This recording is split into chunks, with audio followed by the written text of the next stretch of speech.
Go. Welcome to it, guys. The Chronicles of Motion, our weekly wrap-up. Myself, Steve Saunders, and the man who knows it all, Jeremy Martins. Jeremy, welcome to it. Another amazing week of phenomenal performances and so much more to look forward to in the couple of weeks ahead. Yes, so Steve, we were saying before we came on here, I took my foot off the gas for a couple of days, doing some admin things around the house.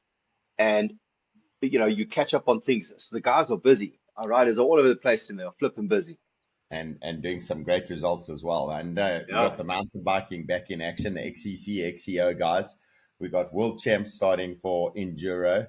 That's going to run into the rest of the mountain bike world champs, and then it's road world champs coming up shortly. Just one event after the other. Vuelta's on at the moment, and all the action going on with that one. It is crazy. But our focus is always on our South African riders, and to all those South Africans overseas, please send us your news of what's happening. We do the best we can to scroll through, but like Jeremy says, if he takes a day off, it becomes hard work to try and catch it up again.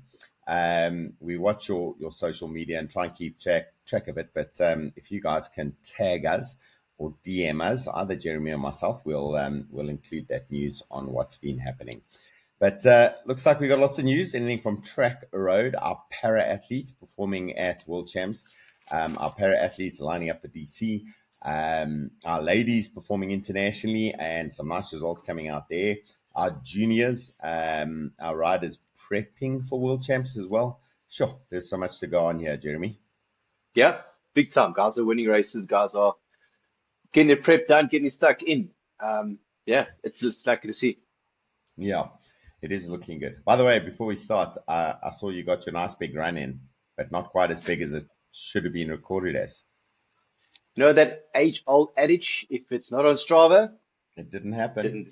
So on Saturday, I thought, let me go out and get a lekker run in, 10, 12 Ks, get 10 Ks in. No, let's keep on going further. 12 Ks in, let's keep on going further. And then I got close to home, and then I paused Strava, and I plotted out, okay, if I go that way, there's another 2.5 Ks in. I should get 17, 18 K. I'm happy with that. Then I proceeded to run to do the extra 2.5 K lap, and only to realize when I came back, I forgot to push start when I plotted out the route. So yeah, Strava was just over 15K, but I was 2.5 K short, and that ruined my morning. It ruined it. I was in a bad mood all weekend after that. Yeah, you can't really go back and start recording again because it's not going to be real. It's done. On top of that, it's even harder than it would have been otherwise. So you think, oh, I quit. Yeah, and it's not like I was running with anybody, so you can say tag me when you run, but it was just me. But anyway, it's the chronicles of Strava. Sometimes it's good, sometimes it's not so good, but you're always going to have some kind of an outcome. Yeah, I've done that thinking I'm going out for a 100K bike ride, and I get back and I go, oh, crap, since the coffee shop I didn't start it again, and then you missed like 30 kilometers of the ride. But for me, all that really matters, I get my vitality points, 2 hours a day. That's what I'm looking for. Max my points. Heart rate high enough, speed high enough. I'm happy. Anyway, let's get into it. All our amazing athletes performing. Should we start, Jeremy, with the track guys? I believe US and UK were performing. Yes, so end of last week at the Hern Velodrome, the South London Grand Prix, Tshila Munyai, who's based at the Derby University, where he's studying an engineering degree. He lined up there, and in the sprint qualifiers, he rolled in at 11.3, made it through to the first round of the sprint qualifiers, got through to his heat, and unfortunately the quarterfinals didn't quite make it through. But yeah, 11.3, not a bad time. Going through the first rounds of the knockouts, very, very accurate. He also went on to the Kieran, but unfortunately didn't make it through to the final for that. But he's there, he's racing, mixing it, putting his name up there, as the cliche goes, up in the lights, certainly in the world, know that he's there. Yeah, Tshila's a really cool oak. He's like super clever, super focused, and yes, he's got some power and some capability as well. And if you watch his social media, he is an awesome guy. He's brilliant. I love it. Yeah, well done, Tshila. Yeah, he spent a lot of time in the gym. I remember when he came to the track years ago. I mean, both of us, we have a love for the Olympic lifts, your snatch and your clean and jerk. And we always talk about tech. And you see what that guy did. And talk about last year, clean and jerk 267. It's Yeah, it's lekker when you find someone you have a like-minded passion with. He's Yeah, very cool. exactly. And it makes a big difference to that general conditioning, that resilience of the body to handle load. Yeah. It's so important, even for the endurance athletes. Obviously, you don't want to be trying to pick up those big weights if you're not prepared for it. But yeah, roadies, all of it, they should be doing a little bit of gym work in there as part of their program. Yeah, definitely get stronger. Yeah, well done, Tshila.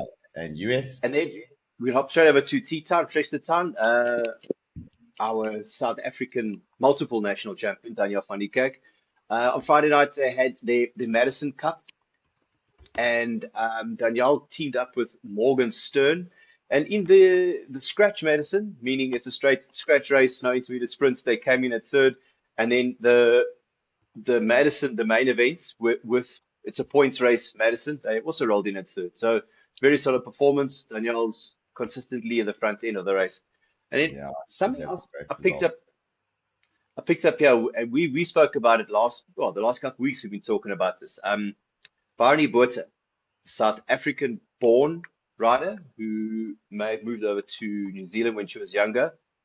Commonwealth Games champion, Olympic champion. Yeah, she's also racing there, and her and her partner, they won both of those Madison events. Yeah, with her.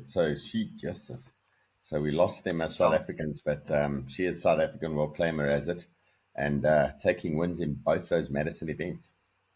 Yeah, very, very strong. I mean, we said it last week that the talent is here. It's definitely here. Yeah, absolutely. You just need to nurture it and work with it.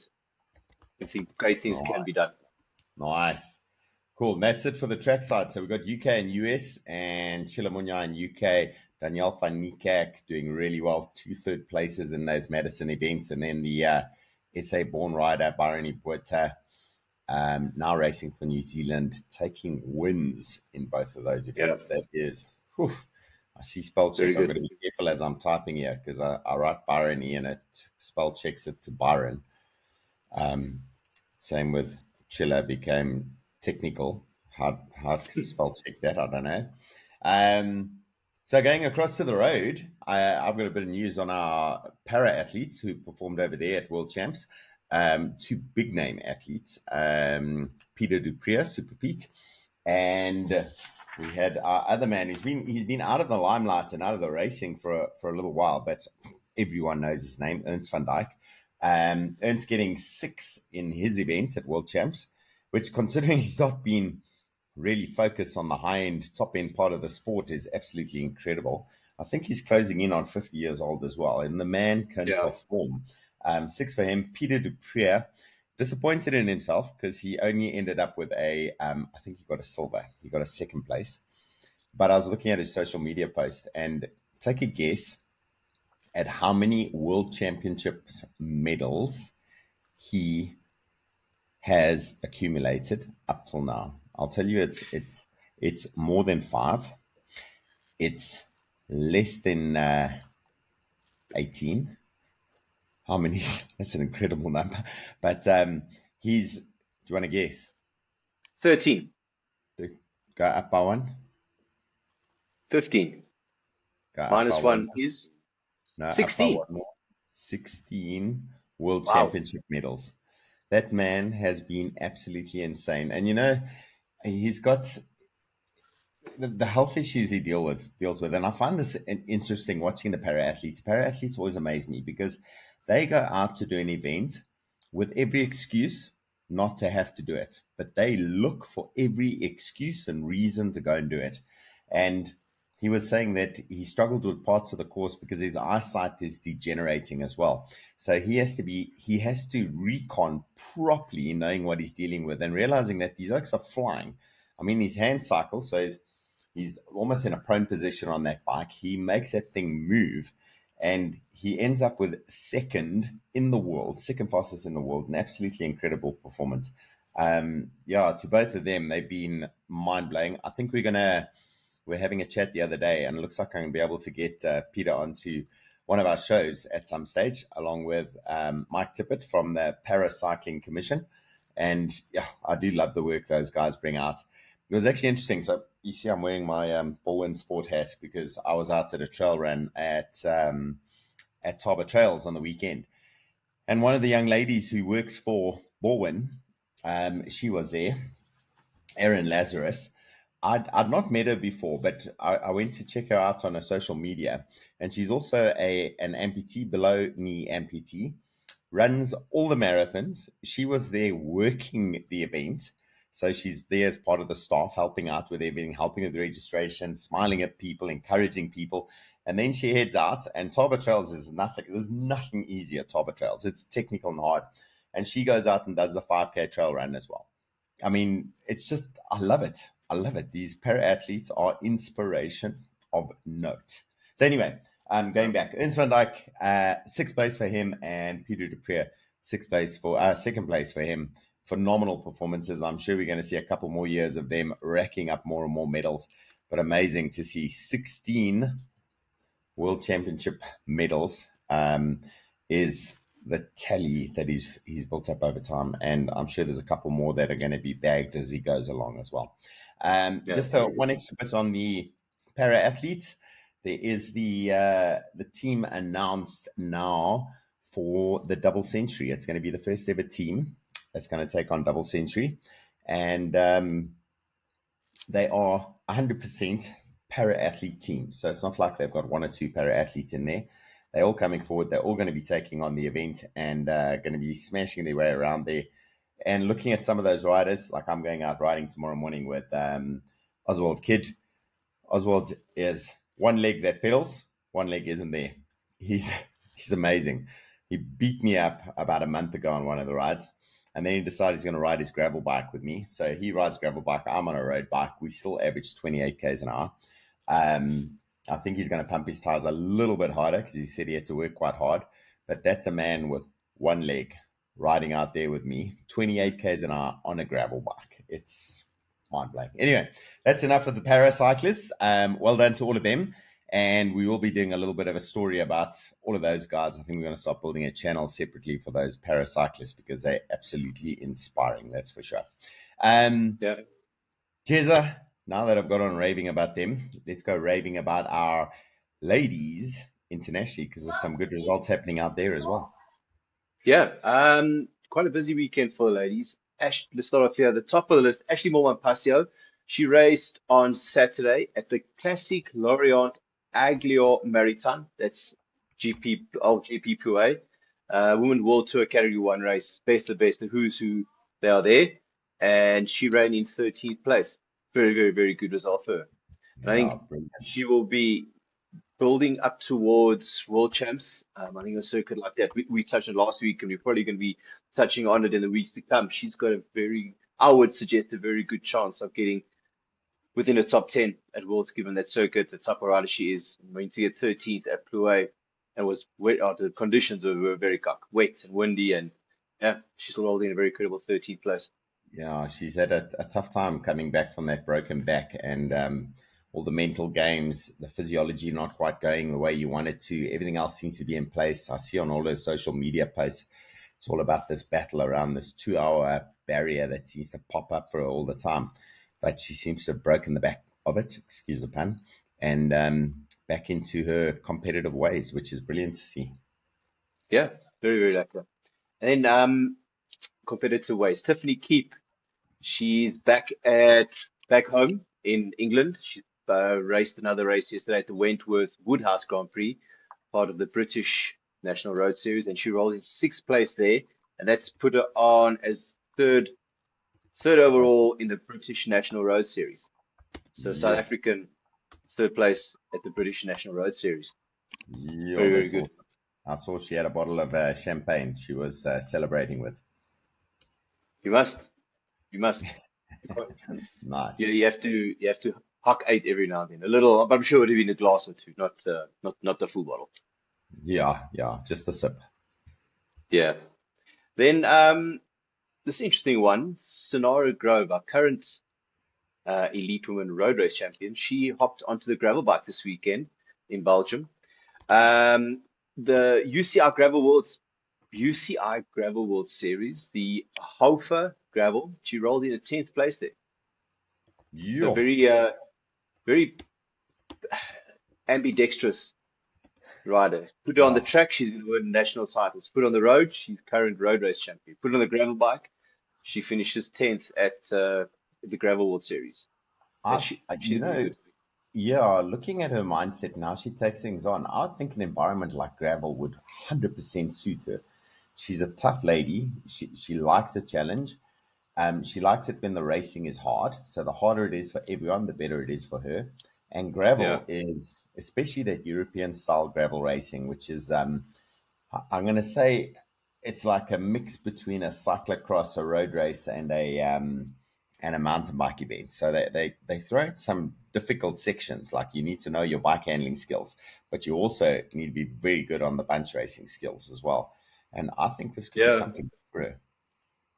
Well, if you look at what some of the riders are doing and earning in the US in the Life Series, Yeah, could be a maybe good something future that career move. maybe something could be something that she looked at. So Sonora, if you are listening, maybe Yeah, hook up with Haley Preen and try and get some information from her, because Haley, she races that in the Life Series and she's doing very well there. yeah, go and smash it out there. Yo, that'll be amazing. Yeah. Then Maddie Le Roux, she's not racing this weekend, but she is back on the races next week. She's starting next week, Tuesday. No, Yeah, Wednesday. A 6-day stage race, called the Tour de Artichea. Probably getting the pronunciation wrong, but yeah, a 6-day stage race. Yeah, that's definitely going to test you. And I think, given her recent past out of action for a while, she's itching to race. And I think opportunities like this would be good for her. Preparation for world champs and building into that. So she's probably going to want to race as much as she can, building into Kigali. yeah. No, it's going to be good. I think she's another one that, it's sometimes for these riders, you don't want to say it, but the break that's forced Yeah. works out really well, and they come back so much hungrier, fresher in the brain, ready to suffer and to hurt, and they take the race by the scruff of the neck, and they get some great results. Yeah. Her first like she can, get a good result in Mm. the coming weeks and months. Right, then we go on to our elite racing men, top of the pile here. Louis Meintjes is currently racing the Vuelta. After yesterday's stage, he's up to 22nd on GC. So Yeah. I think Louis, as the race gets on, he's going to start coming more and more into his own, especially when the road starts going up. He was 18th at the Giro this year, 18th at the Criterium du Dauphiné, and he is poised for potentially another top 20 in another Grand Tour. Louis, he was another one of those guys. He doesn't make a big hoo-ha and go mull, and everyone knows everything that he does. He just quietly goes on, get his business done. I mean, there all the people that ride bicycles, race bicycles around the world, they probably give a left kidney just to get a top 20 in one Grand Tour. In one Yes. Grand Tour, he's done it Or get multiple a times. ride in a Grand Tour, never mind a top Well, 20. oh, there you go. Yeah. So yeah, he's poised to do Louis Meintjes things, and every time I say it, but I think he's also going to be going on that stage hunt vibe as the race starts to progress. Yeah, and he does get better and better as the other riders get more and more tired. So, Yeah. yeah, let's hope he does manage to pull off some results that put him back into the spotlight at the top end there. Then we go over here or back to Northern France, where in Plouay. So Ryan Gibbons, he lined up for the Brittany Classic, also out in Plouay over the weekend. 260 Ks, Yo. 261 kilometers. Yes, that's flipping. That's a long way. Um, yeah, fortunately, he had a DNF. Obviously, Ryan team roles to fulfill. But yeah, good to see Ryan back in the races and the mix of things again. Yeah, he has announced his retirement, so he's going to be bringing it to an end at the end of the season, and then yeah, we're going to be seeing him back in SA, I assume. I know he may be thinking he's had enough of his racing time, but we know that the guys all come back to riding a bike in South Africa at some point. So looking forward to seeing him back here. Yeah, we'll see how things work out for him and Ryan be maybe stepping away from the elite level of racing, the top end, but maybe he'll still be involved in cycling in some way or another. Yeah, we've got to keep him in there. He's got so much to share with the guys, so much for the guys to learn from him, especially the youngsters, those juniors under 23s. Can you imagine if they could just get a little bit of insight from a man like Ryan Gibbons with all the experience he's got? That'll be amazing. Yeah, very, very good. Then we go hopping over to Turkey. Our man Stefan de Bod, he raced the Route to Salvation. That race finished yesterday, and he rolled in third place on GC. His teammate taking the win. But yeah, nice to see Steph at the front end of the race and winning things. Very, very lucky. Yeah, that is phenomenal. I see he's like that confidence that he's built up since the start of the season. He came in hungry, he wanted to get things right, a little bit of frustration, but now he seems to be in place. He seems to have got that team sorted out. And you've been mentioning there may be opportunities for him. Maybe the teams are starting to look at him again back in the sort of World Tour rankings area. With these types of performances, I'm sure they're taking note. Yeah, good rider, proven rider. I think, yeah, just last year got caught up in the washing machine of pro cycling, and yeah, just forced him to, I don't say take a step back, take a step laterally, and look at things differently, and try and reassess your course of your professional cycling career. Yeah, very important. Got to keep your mind stable. You've got to be very stoic with a sport like cycling. There is only ever one winner in a race. I mean, 300 starters or whatever it is on the line. There's only ever going to be one winner. But that winner needs a whole team behind them, and you've got to figure out what those roles are that you're playing within that environment. And if you can be of use and you can find your slot in those teams, works well for you. Ryan Gibbons, point in case. Louis Mankey's GC leader type role. He's played that nicely, but he needs those big mountains to make it work for him. Stefan de Bod figuring his way around in the rouleur type environment. So the hard racing, the hilly, the competitive race series, those types of things, and a bit more on the leadership side as well. So I think he's learned a lot, and he's going to have a lot to hand back into other teams wherever he ends up. Yeah, no, for sure. Then we're going to hop over to Portugal. Our man Byron Munson, hot off a third place overall finish at the Tour of Portugal, Volta Portugal.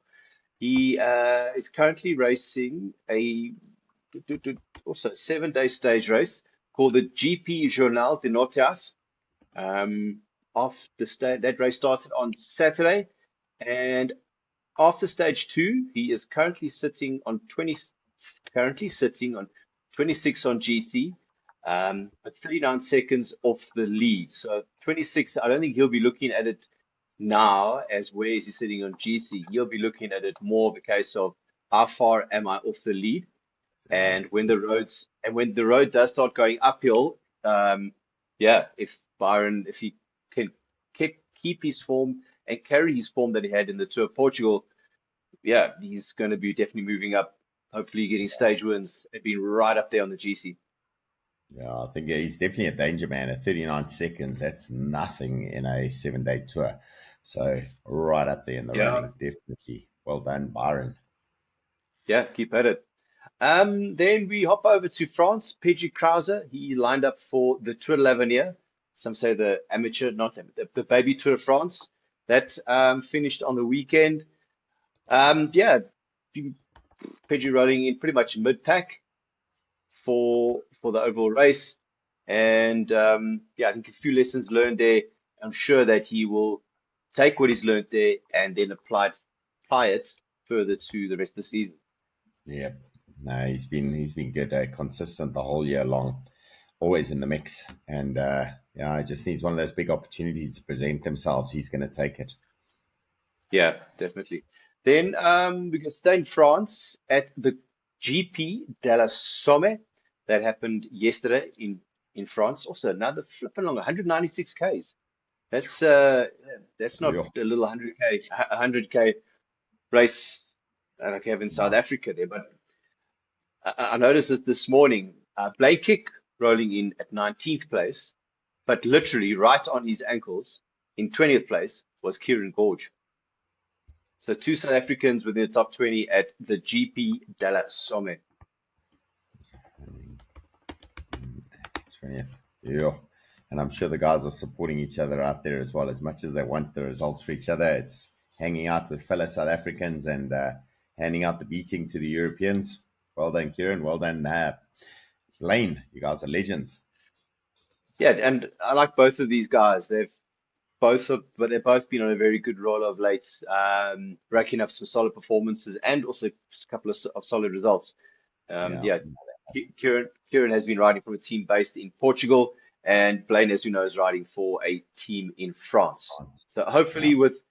with these results and performances they've been getting of late, hopefully they can move up in the professional ranks and get themselves a contract at a fully fledged professional team. Yeah, and they deserve it as well. They'll be amazing teammates for the rest of the team as well as potential race winners as well. Yeah.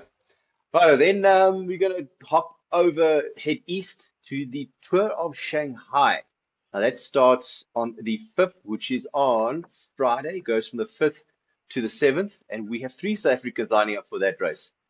First up, we have Callum Ormiston from the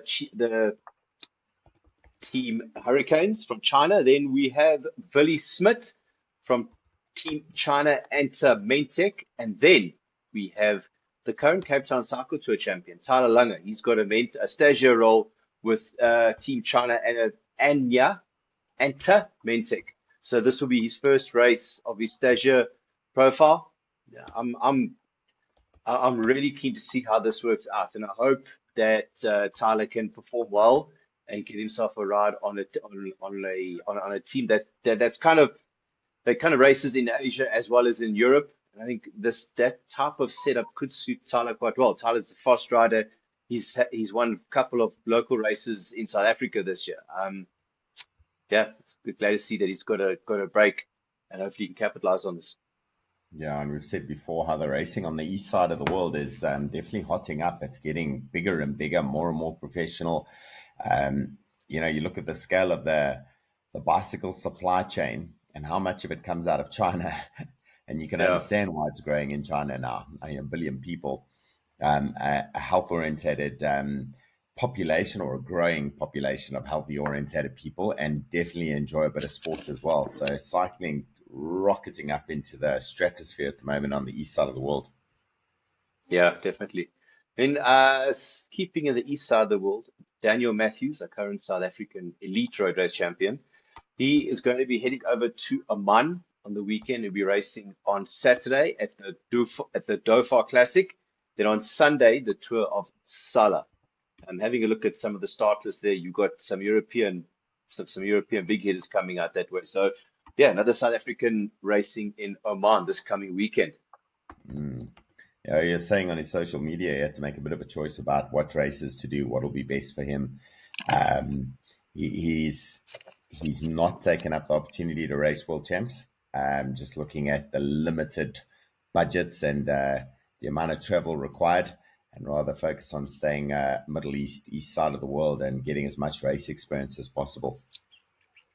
Absolutely, and I think it was a very mature decision of Daniel that you actually almost need to reach a point where am I going to try and pursue my professional career or try and choose between a national team going to World Champs events. I think if you are wanting to make cycling your profession and you are riding for a professional team, I think it's best advised to stick to what you're doing. World Champs and all these things can always come at a later date, but if you're racing as a professional, keep your professional ambitions relevant. Yeah, and again, it's almost that stoic thing. Don't get distracted by the ego. Stick with what's going to do you best, and it's pretty obvious most of the time what's going to be best for you. World champs always going to be a big ask for any athlete, and when you're up against the best in the world who have got a whole country with paid athletes supporting them, what does a country like South Africa have as a chance is it is limited, hey? It is limited. Yeah, definitely very limited. Yeah. Right, now we're going to jump back to Poland. Not 100% in Europe, but in there. Emil van Niekerk last week was a very, very good run. At the Tour of Bitwa Warzaska, in stage 4, he ran third. And then a few days later, the Tour of Kurpi, stage 1, he also rolled in third. So yeah, Emil Fast guy, the current South African elite criterium champion, proving that he's got the legs when it comes down to a bunch sprints. 2 third places last week for him. Very good. Yes, he's another one of those with that consistent capability, always up there, Emil Van Dijk. Yeah, very, very, very strong rider and fast finisher. Yeah. Fast finisher. Then I think you said Warren Moolman also was heading that side. Yep. Yeah, Emil and Warren, they're there together, ready for the Maida Pro Cycling Team, a continental team from Algeria. So, yeah, so those two are like this. They're doing all the races together. So another South African, Warren Moolman, doing the same races with Emil. Brilliant. Well done, Warren. Well done, Emil. Then also another rider, I dare say it, our well-established French pro, who is a South African, with the name of Mornay van Niekerk. No, another Van Niekerk. No. Yeah, Mornay van Niekerk. That is pretty much as Afrikaans as you're going to get. But yeah, he raced last week the Tour of Poitou in France. Yeah, see Mornay doing Mornay things. It's very solid performance. Finished mid-pack in the GC. They were helping the team to attain very good results. Black on Mornay. Team results. Well done, Mornay. Cool. Next up. Now we're going to go over to our junior riders. Some good stuff happening with them. Yeah. I shared something on Saturday night, and then yesterday I picked up. Portugal's been very happy hunting ground for South Africans in the last couple of weeks. Our man Byron Munson rolling in 3rd place overall there on GC. But then over last week, it was the Tour of Portugal, the junior men's version. And yeah, Carter Barnes, very, very, very good results. He managed to come in 2nd place overall at the Volta Portugal Junior Edition. Very, very, very good. And he wore the leader's jersey for a day as well, which is brilliant. Yeah. Going into the last stage, he had the leader's yellow jersey. Yeah, he's that type of result. He's a hard worker. He's consistent. He keeps his head steady over it. I said before when we've discussed him, when he was racing the XCOs in South Africa at one of these seasons, and I think he was about 15, 16 years old, every single race he had a crash. And it's not because he's a bad rider. It just his luck wasn't going his way. And every time he'd arrive, we'd go, oh, here's Carter Barnes again. Carter, crashing today or not? And he would have this little laugh about it, knowing it's irritating and frustrating.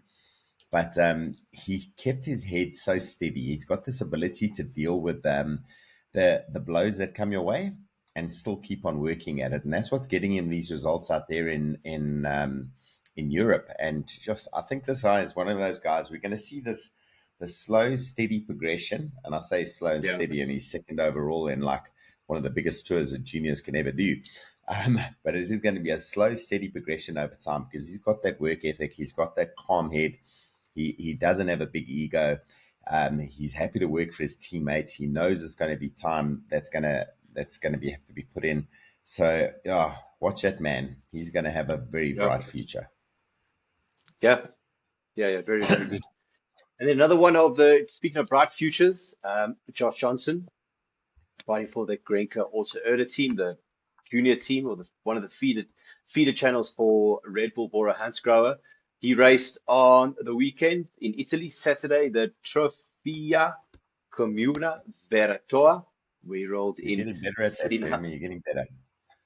No, with Italian stuff, I'm okay. I lived there for a while, so I'm a lot more confident there. It's not coming with these other stuff. I kind of have to wing it. But then on Sunday, yesterday, he raced the Trofea Emilio Pagani, rolled in 45th place there. I think we touched on this last week when we had the chat about the world team selection, and he's on for the time trial. I think the time trial world champs is going to be a big focus for him in the coming weeks' preparation. Big, strong guy, time trial at Worlds. I think he can get a very good result. I mean, if a team organization like Red Bull Bora Hansgrohe have identified him and brought him into their system, they know what they're doing. They've seen all the signs that indicate that this rider can do great things. Yeah, and all that equipment in an event that does require a fair amount of equipment He's got the support from the team, and a time trial event, a little bit less relying on luck and strategy, and more about what you are as a machine. And he is a machine, so I think he may get a good result out there in that time trial at Worlds. I hope so. Really, really hope so for him. Then back in Belgium, Gustav Roller. He's back in Belgium now for his second European stint of the year. He raced yesterday at La Route de Giante, finished 41st place. So yeah, the boys are busy racing, right up in the mix there. Yeah, and he's a team player as well, Gustav. He can win a race, put him up the front there, and he's got to put elbows with the guys. No problem, he can do that. But he can also do that in service of the team. And we know that Crowd Destiny team is they're a solid little team, eh? Yeah, and fun fact: Louis Meintjes has gone through that setup, and so has Ryan Gibbons gone through that setup. So it's been a proven testing ground for South Africans, and the South Africans have then progressed to the highest levels in world cycling. Yep. No, they've done very well. Very, very well. And we just I think we're going to see this coming through in the next couple of years as well, because the school cycling environment in South Africa is so stacked with talent. And a fair number of those riders and their parents are starting to show interest in those pathways these juniors have set up so far. And riders like Ryan and Louis and Stefan and Byron and all of them. And I think we're going to see more and more of these South African athletes on that international scene, causing all sorts of chaos for the Europeans. I really hope so. Yeah, I think it's going to be phenomenal to watch over the next couple of years. We're just going to see more and more people screaming and shouting for South African riders. Yeah, I'll definitely be one of them. Me as well. Steve, that's it from my side on what are South African also doing racing all over the world. Cool. Well, I mentioned earlier the Paracycling World Champs just wrapped up over the weekend, and great results there from our two participants, Ernst and Peter. We did have the World Cup, the World Cup XCC, XCO, and Danielle, and I'm going to have a catch up with Jason at some stage. Jason currently racing World Champs for Enduro. It's his final little foray in the international scene before he makes his way back to South Africa.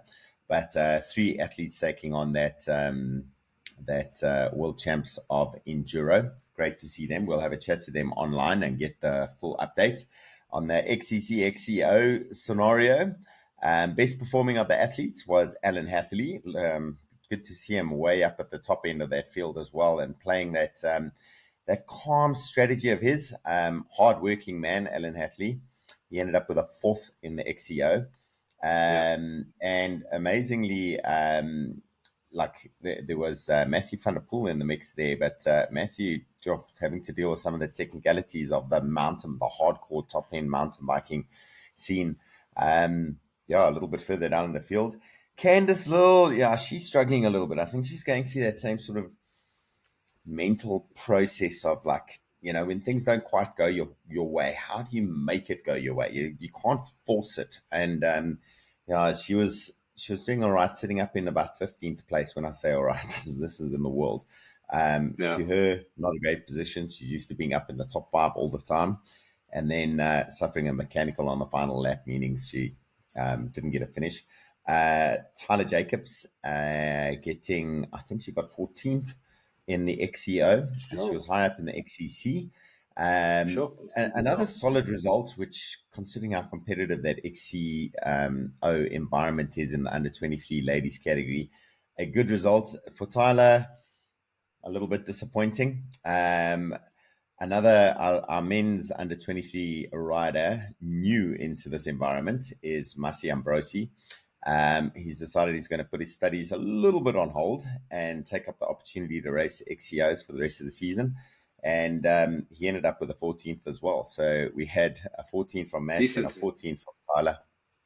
They were decent results from the guys. And both of those riders, they're still very young. Both young end of under 23. So they've got time to progress. Yeah. And it's And, it's it's lekker that, and it's lekker to see that you got. I mean, Alan is Alan. He's the top end of his game in the sport. And Candice also. She hasn't had the same season she had last year, but yeah. there's good riders coming up beneath him, which means that the flow is going to continue.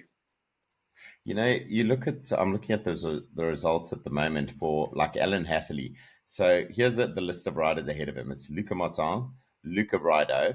So the two Lucas, they're the champions of France and Italy. They raced each other to pieces. Matthias Flukinger was third, and then Alan came in fourth. The time gaps, there was 12 seconds back was second place, 19 seconds back was third place, and 32 seconds back was fourth place with Alan. Then another 15 odd seconds back for Simone Avondetto. Then Matthew van der Poel, and he was a minute back. So you sort of get the feel of just what sort of class you're dealing with these guys. I mean, Nino Schurter down in 16th place. He is at the end of his racing career, and I think that's his second last event he's going to do. He's got one more in the XCO series to go, and that's it. He's going to be hanging up his wheels in the professional racing environment. But there's just the list of riders is just quality, and there right at the top end is Alan Hatherley. And by the way, Luke Moyer, I didn't say, but he got a 39th out of that one. He was sitting nice and high in the race early on, but then he said his legs just gave in. Like the pressure was just too much. And Leger is such a technical circuit that if you don't get that measure of the energy expenditure required, you start to fall apart. But actually, 39th place in the world, Luke Moyer capable on a good day. I think if he keeps it going, he's going to get some good results coming out. There's still, when I go down the list, and I'm trying to get to the bottom of the list of finishers for the day, 90th was the final finisher. And, we got a rider in 45th and a rider in a 4th. South Africa doing pretty well there, I would say. On the ladies' side, like I said, it wasn't working out that well for Candice Lill. And, she said a catastrophic technical issue on the final lap, but she wasn't sitting as high up as she usually does, and it just wasn't able to fire out it the way she normally does. But I'm sure she's going to come back and throw a few punches at the rest of the ladies at a later time. Yeah, 29. There we go. 29th she got at the end of the day. 29th out of a field of 63 of the world's best XCO riders. Absolutely amazing. Yeah. Anyway, that's it from my side, Jezza. Events that are coming up. The Vuelta running at the moment on the road. The World Cup, the next in the World Cup is at where is it? I've got the scheduling here. Lenzerheide, 18th of September. And then there's UCI Mountain Bike World Cup in America, October 3rd. There's also World Champs happening at the moment for mountain biking. It's Enduro guys on right now. And then World Road Race Champs, 21 to 28 September in Kigali. So much action happening at the moment. It's crazy. It's going to come thick and fast now. Anyway, Jezza, I think that wraps it up for us for today. Thank you very much for all your insights, as usual. Amazing to chat to you, and all the info you managed to pull together on all these riders. High five again. Well done. Sweet. And to all the riders out there, please, guys, give us a little tag or let us know what's going on. Easiest way for you, I think, on social media is to tag someone like Jeremy or myself or both of us, and we all go and share your news out there as best we can. You guys are doing a great job. And remember to give each other a pat on the back if you see each other out there on the international circuit. Let the other guys know you're organizing a braai and have a bit of a social out there. Jeremy, we'll see you out there for a run at some stage, maybe a bike ride. And to the rest of you guys, get out there and ride your bikes. Have a good one. Thanks very much. Cheers. Bye.